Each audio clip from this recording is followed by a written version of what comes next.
एक पुरानी किताबों की दुकान शांत सुबह की रोशनी में नहाती है, जिसकी लकड़ी की अलमारियां अनकही कहानियों का वादा करती हैं। एक अलौकिक चमक में नहाया हुआ किताबों की दुकान अपने दैनिक आगंतुक का इंतजार करती है।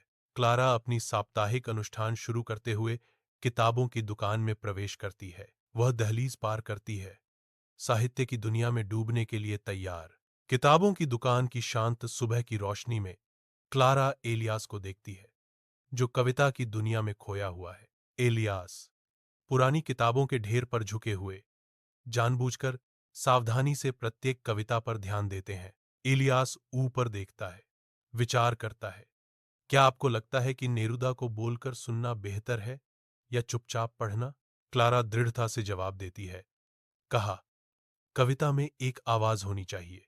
किताबों की दुकान अनकही कहानियों की शांत गूंज से भरी है, क्योंकि एलियास और क्लारा एक क्षण के लिए काव्य चिंतन साझा करते हैं।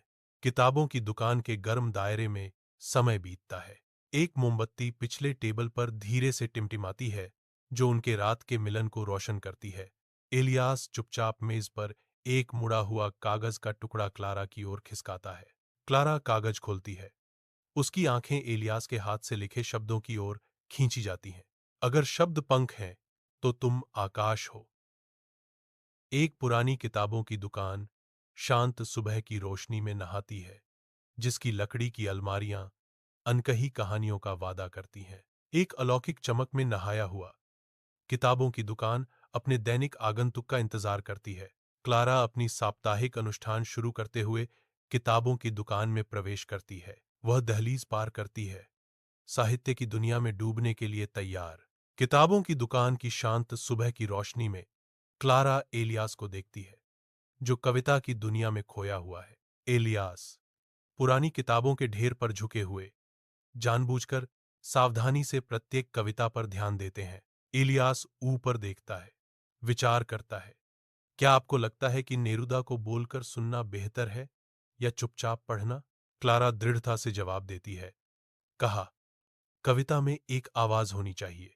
किताबों की दुकान अनकही कहानियों की शांत गूंज से भरी है, क्योंकि एलियास और क्लारा एक क्षण के लिए काव्य चिंतन साझा करते हैं। किताबों की दुकान के गर्म दायरे में समय बीतता है। एक मोमबत्ती पिछले टेबल पर धीरे से टिमटिमाती है, जो उनके रात के मिलन को रोशन करती है। इलियास चुपचाप मेज पर एक मुड़ा हुआ कागज का टुकड़ा क्लारा की ओर खिसकाता है। क्लारा कागज खोलती है।